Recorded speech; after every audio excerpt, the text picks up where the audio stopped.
Hello, Oilers fans. Austin here with the pregame report between the Edmonton Oilers and the Columbus Blue Jackets. The Oilers are coming off a 1-0 loss to the Vegas Golden Knights. Meanwhile, the Columbus Blue Jackets are coming off a 3-0 loss to the Calgary Flames. So both teams coming off of shutouts where they were the ones who were shut out, and they're probably not very happy. These are two teams that score. Well, I mean, Columbus scores a lot of goals. The Oilers have struggled with scoring all season long. So it's going to be an interesting matchup. Of course, tonight, the Oilers will be honoring Connor McDavid for his 1,000-point milestone before the game. I don't know how much of a delay that will cause before the start of the puck drop. But that's just something to make note. If you're going to the game tonight, just be aware that there is going to be a little pregame ceremony. And for those watching at home, just be aware that the puck may not be dropping at 7:05 p.m. Mountain like it's scheduled. So just wanted to give a quick heads up there. If you end up enjoying this pregame report, make sure to smash the like button. And if you end up really enjoying it and you're not yet subscribed to the channel, make sure to subscribe as we continue to climb towards 5,000 subscribers. I cannot wait for the continued growth of the channel and, everything that I have planned for the community. The community has been amazing. We do have a Discord server. Link in the description of the video. And let's jump into it. So like I mentioned, the Oilers are playing the Columbus Blue Jackets tonight.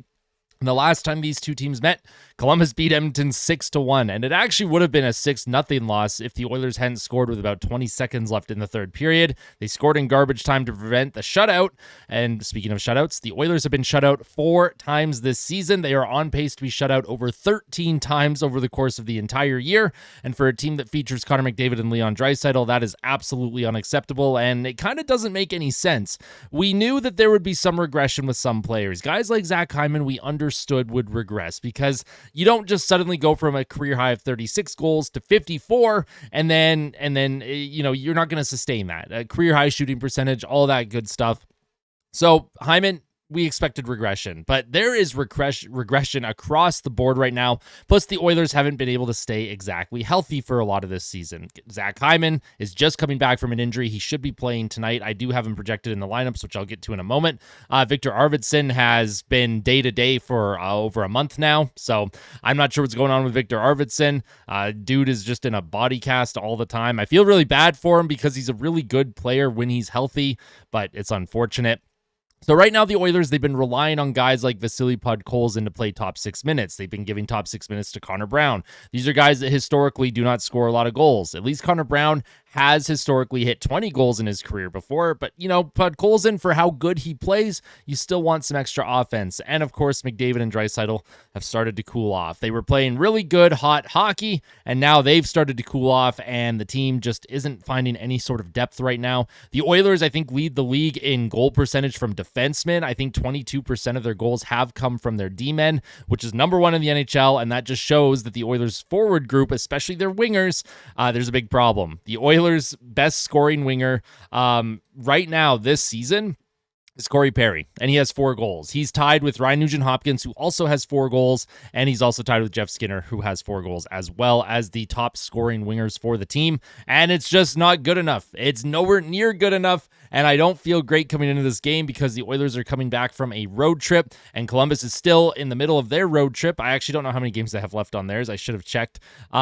But usually when teams come back from a road trip, that first game back on home ice, it's usually a tough one. It's usually one of those games where they just seem flat-footed. They can't quite get a groove going, and I hope they prove me wrong. I really do.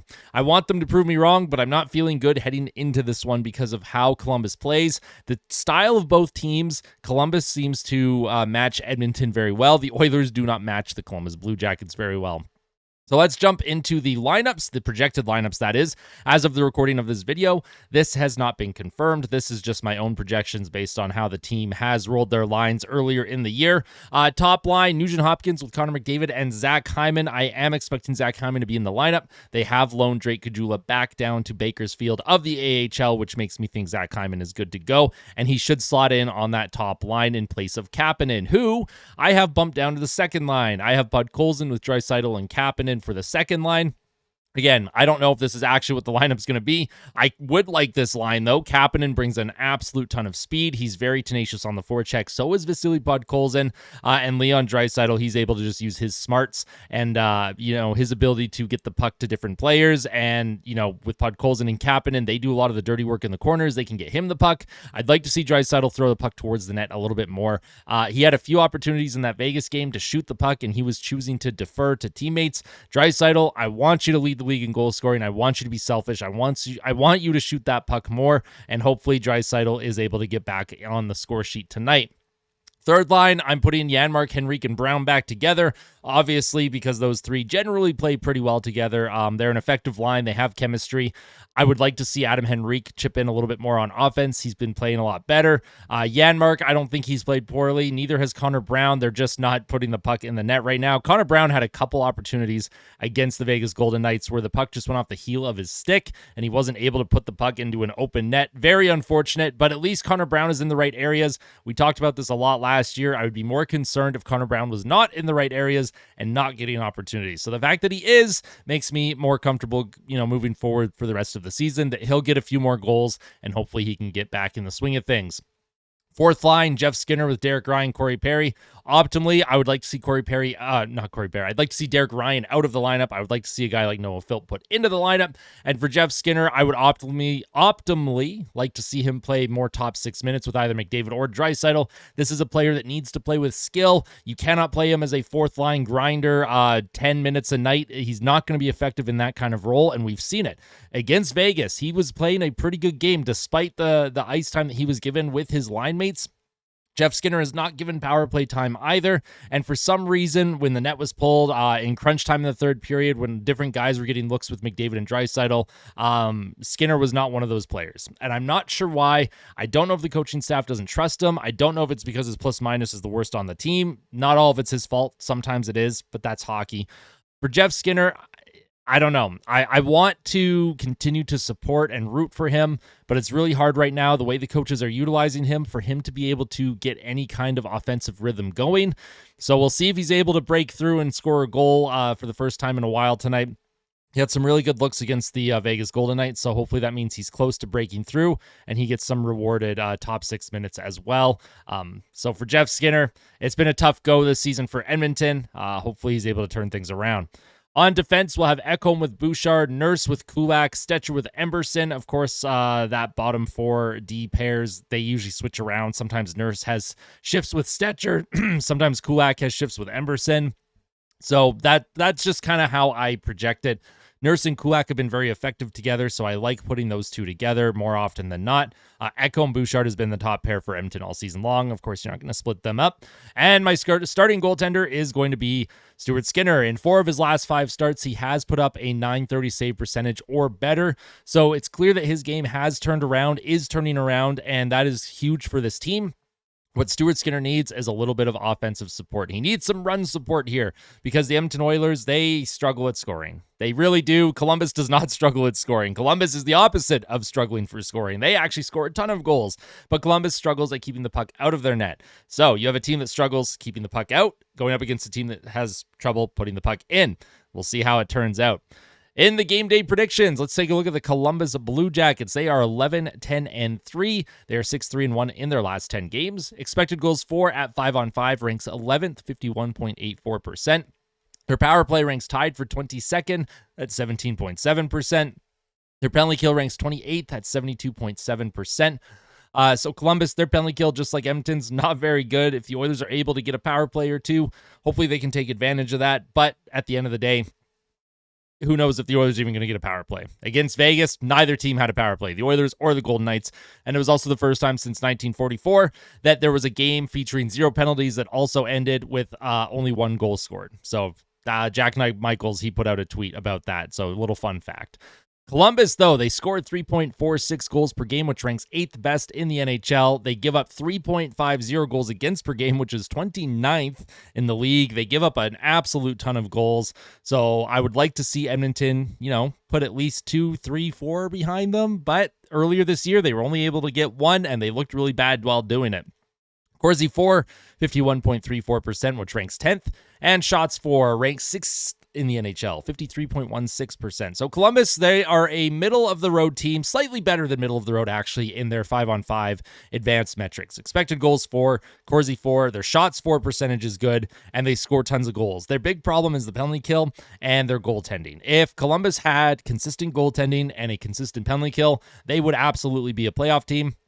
This is a team that plays really good hockey, really strong hockey. They are fast. They are skilled. They are an absolute menace on the forecheck. And I don't like Edmonton's matchup here. I don't like how these two teams are going up against each other. I don't like Columbus's speed going up against Edmonton's more veteran type team, but we'll see how it plays out. For the Oilers, they are 13-10-2 on the year. They are 6-3-1 in their last 10 games. Expected goals for ranks 4th in the league, 53.54%. Their power play is the exact same as Columbus, ranks tied for 22nd at 17.7%. Penalty kills, 72.1%, which ranks 29th. Goals for per game is down to 2.88, which ranks 18th. Goals against per game ranks 14th at 2.96. Corsi for, second in the league, 55.06%. And shots for is first in the NHL, 55.74%. So the Edmonton Oilers, they continue to maintain really strong possession numbers, but their poor special teams and their poor offense has prevented them from really breaking through and getting separation in the standings.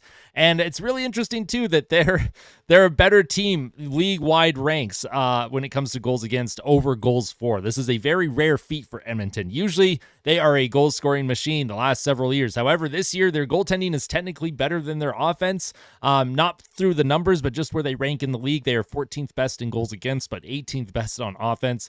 Very strange year for Edmonton. I'd like to see them start to turn it around. All the advanced metrics say that they are going to turn it around. However, they have had a 25-game sample size. That is no longer a small sample size. Now I am incredibly concerned moving forward with this team and their ability to actually turn it around and get these numbers back up, especially in the goal-scoring department. My players to watch tonight will be Zach Werenski and Evan Bouchard, the two offensively gifted defensemen for both teams. Those are my two players to watch. And my score prediction, sorry Oilers fans, I'm going to go 5-2 Columbus with this one. Oilers coming back from a long road trip. Columbus, they just came back, got shut out from Calgary. They're going to be a little ticked off. They're going to have a lot of motivation. And they're also trying to stay in the playoff hunt out east as well. For the Oilers, it's one of those matchups. It's one of those matchups that I am incredibly concerned about, and I really hope they prove me wrong. There's going to be people being like, oh, I see what he's doing, reverse psychology. So when the team wins, he can claim, no, this is not reverse psychology. This is my actual thoughts, my game day thoughts, my pregame predictions. They're always my true thoughts. When I predict the team to win, I truly do think they're going to win. When I predict they're going to lose, I truly do think they're going to lose. And this has nothing to do with me having no faith in the team. That's just how it is. I want them to win lots of games. I expect them to lose lots of games. That's hockey. You're not going to win every game. You're not going to lose every game. I just don't like Edmonton's chances tonight. Maybe I'm too negative. Who knows? Let's see if the team can prove me wrong. If you enjoyed the pregame report, like I said, make sure to hit that like button. If you're listening on another platform like Spotify, Apple, or Amazon, I thank you for your continued support. It means the world. And as always, please tell someone that you love them before the game tonight and fight like a kid. Fight like Ben. Let's go Oilers. I'll see you in the postgame reaction. Take care.